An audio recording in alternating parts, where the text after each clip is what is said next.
Hello everyone, and welcome to the Museum from Home Curator Tour series. My name is Andrea Fam, and I'm an assistant curator at the Singapore Art Museum. I was also one of 6 curators as part of the 2019 Singapore Biennale titled Every Step in the Right Direction. The Biennale, which recently concluded in March of this year, was one that had 77 artists and art collectives, and was also housed across 11 different venues around Singapore. Together, the Biennale, with its title, Every Step in the Right Direction, hoped for us to think about art and its possibilities and its potential in our current global state of flux. Join me as I take you on a virtual tour around some of my selected highlights of the Singapore Biennale 2019.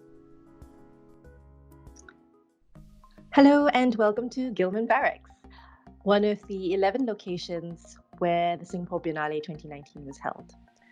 The Gillman Barracks was a former British barracks that was built in the 1930s, and in the 1970s was handed back to the Singapore Armed Forces when the British withdrew from Singapore.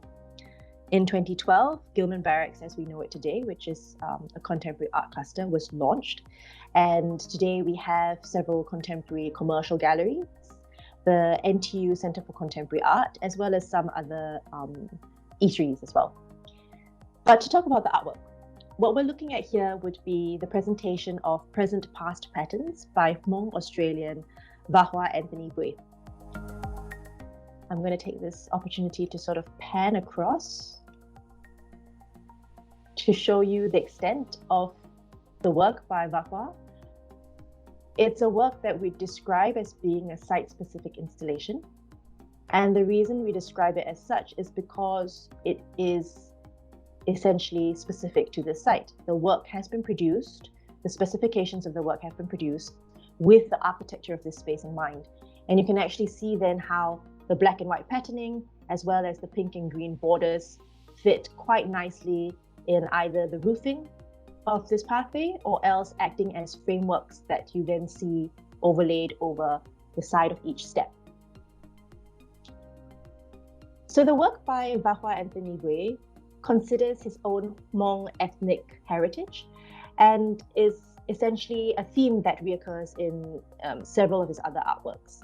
In this particular presentation, he's thinking about his heritage as well as personal history, and that being of his father's history as a Hmong veteran soldier who fought in the Laos Civil War. His family moved to Australia, and that is where Vanghoua was born.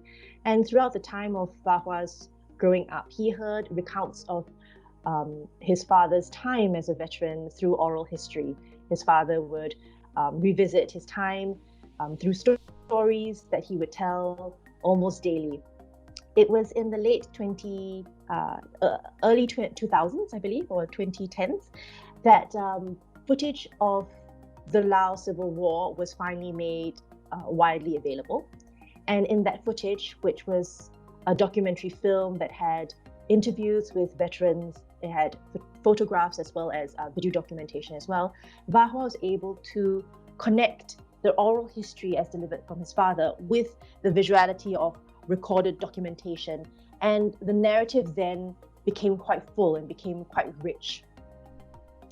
What Vanghoua then did is to think about the archiving footage itself. And in this work, what we have here would be archival footage that forms the patterning, that forms the weave and the body of this artwork. So I'm going to try to zoom in, but hopefully not too much. Okay. So here, where you would immediately think that the pattern is comprised of perhaps geometric shapes, as we move closer to the artwork, which is really what the work demands of the viewer for us to actually walk right close to it, what we start to see is actually that the patternings are produced from photographs, certain aspects of photographs that have been tessellated. So tessellating is actually a kind of a way that you create patterns. So you extract one specific component of any image. In this instance, it's a photograph. And so let me use this for example. This area here where my cursor is, you can actually see that there would be a few figures. And this would have been maybe one corner of a photograph that was then, a mirror image was produced And then another mirror image of these two images was produced here. And this image of 4 could then be tessellated into many, many images across this pattern, which is what has been done. So what we see then are patterns that encode within them a kind of history, a lived history. But because they're a bit ambiguous, there's no real indication to suggest that this footage was drawn specifically of the Laos Civil War. What it then does is it allows this work to respond to the site of Gilman Barracks. So instead of being one that's specific to Laos, it starts to take in its surrounds as a former British barracks, and it allows us to consider the war footage that is caught as a pattern within this installation as a touch point, as a talking point, as a conversational interaction between Gilman Barracks and this work by Vanghoua. Another interesting fact about the work is that the brilliant colors, the green and pink, as well as the patterning, are strongly influenced by the Hmong traditional outfit. So I'm not sure if a number of you might have seen some ethnic groups, maybe in the highlands of Thailand as well. On their garments, it's often a base of black, and on it would be some brilliantly colored thread work as well as brilliantly colored patterns as well. So these are all nods to his own heritage and his own lived, the heritage of his Hmong ethnic community, and the history that they lived and the lives that they continue to live today. So I'll just give us a chance to look at this work a little bit more. I'm going to try to take us over here. Here we go. That wasn't so bad. And it really gives you a chance to look at how the work has spread across the site.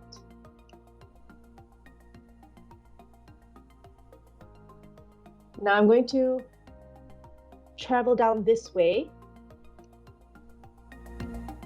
and take us to talk about the next artwork, which is in this block.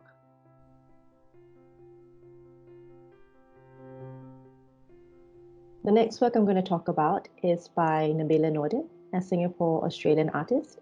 It is titled An Obstacle in Every Direction. It is a work that I feel speaks most allegorically to the title of the Biennale, Every Step in the Right Direction. And it's one that really welcomes a very playful encounter with our built environment as a means of thinking then about the wider world and our experiences within it. So again, allow me to navigate where possible through the space. So we're standing at the entrance to the gallery. This would be on my left. You can sort of see how she's utilized the space. She has things on the floor, suspended from the ceiling, hanging quite precariously at parts. She's utilized the pillars. And this is all what I'm immediately taking in from the entrance to the gallery. I've not quite stepped into the gallery yet. Bear with me, I hope we don't skip too far forward. Okay, this is me having taken a big leap into the gallery. And from this vantage, you can sort of look at the works from a different angle. So this is sort of where I was initially. You can see the jump that I made. You can see the way the works allow the light to sort of catch the varied shapes and sizes as well. You can see the shadow play.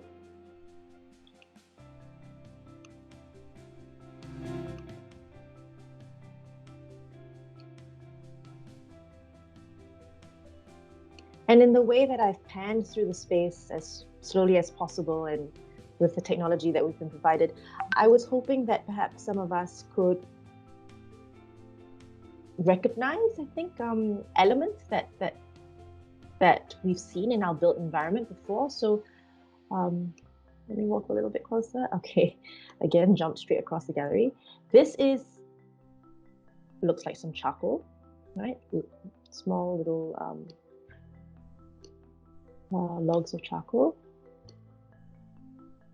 We have a sort of pulley system here, and then some sort of interesting frame, which has, I think, corrugated cardboard housed within it.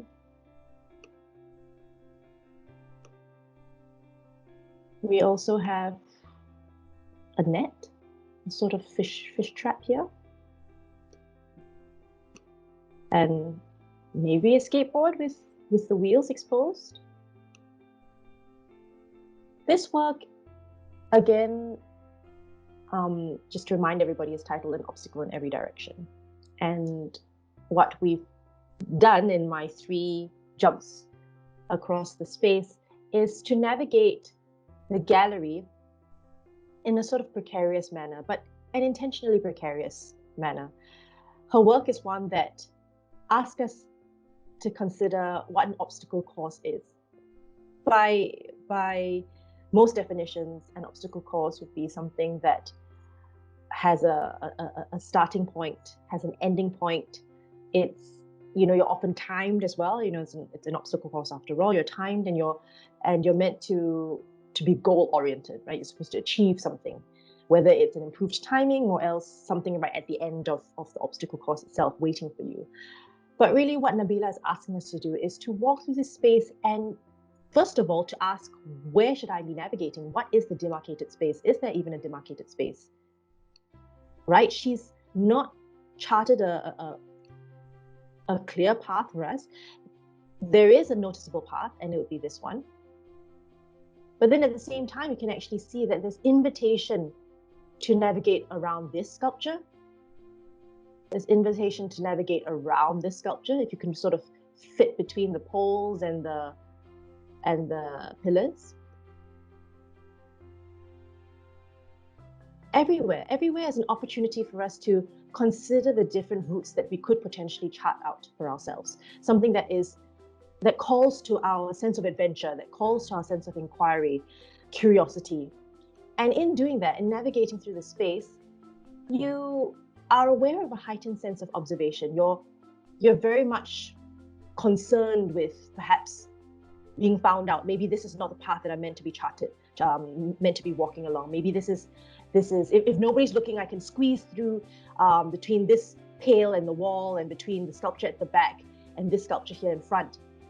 And so there's a certain heightened sense of awareness. Your senses are on overdrive. And in this sense of overdrive, what Nabilah is really hoping that you experience then is your sense of sight, your sense of smell, your sense of sound being tuned in to what is immediately around you. And that is when you may start to appreciate the very painterly quality of the sculpture, for example, and how she's actually interpreted the space into an odd collection of sculptural offerings. It's a playground, it's a haphazard sort of playground that welcomes people's varied interpretations. So again, essentially, this work really does ask us to navigate through it without expecting to be told if the way we're navigating through it is right or wrong. It's really a work that's asking us to suspend all we think an obstacle course should be, and to really let ourselves go to explore and encounter the different ways that you can see, the different ways that you can engage with this artwork. I want to mention also that this is a work that I personally find registers for me as a Singaporean, because there are certain ways and approaches that you feel you should be doing things, but the work is one that says this is a chance for you to not be so hemmed in by that expectation of how you should receive artwork, and to really just explore it and enjoy it any which way you may. And then here, in a sort of small in a room just off from Nabilah's space, houses the artwork by another Singaporean artist called Kray Chen. I'm going to walk us in. And the work is a video artwork, and it's titled 5 Rehearsals for a Wedding. And if you bear with me, I'll now present the trailer of it.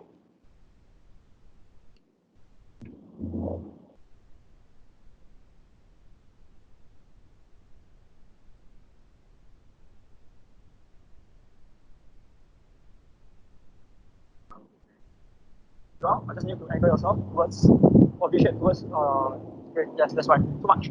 Just relax yourself. No, that's good, that's perfect. Hello everyone. We all gathered here today to celebrate a very special occasion. At the count of three, I want all of you to give your loudest shout, and let's just show them what we have, okay? So 1, 2, 3.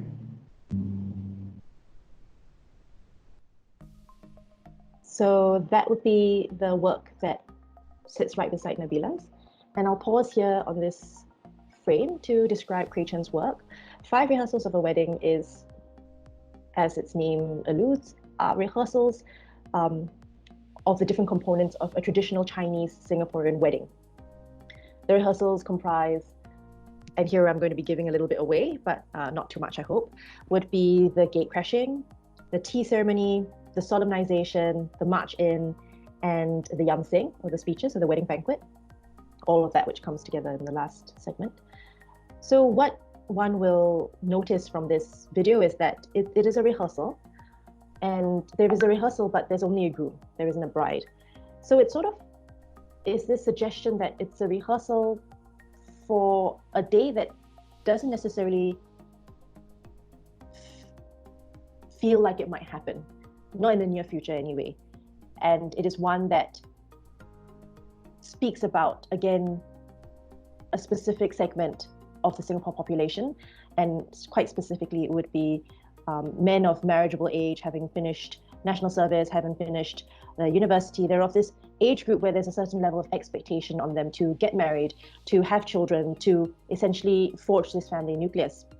But in this video, where it's a rehearsal with no other spouse, Kray himself plays the groom, it's essentially, it feels very theatrical. It feels like you are going the motions, acting out these scenes that you feel you should just have under your belt, the rehearsal, the familiarity of it. You should just have it under your belt for when, if ever, this day might come. And again, I feel the way this work pairs with Nabilah's, they strongly resonate with the Singapore condition. It suggests that there is a way of approaching everyday norms and expectations that society places on you, and you go the motions. There's a rhythm that you find your feet traveling in that, in a way, you don't really question, but Kray does in this work. Kray rehearses, and he essentially highlights how there's a certain futility in this exercise where you're prepared for it, but to what end? There's no suggestion of a bride, there's no suggestion, there's no enthusiasm even in the kind of rehearsal that they're undertaking. And it's one that speaks very poignantly to, I say it, the Singapore condition, but I'm fairly certain it's a generational expectation across the world of how you find yourself and certain family expectations or societal expectations on yourself, and how do you navigate through the precarity of it all.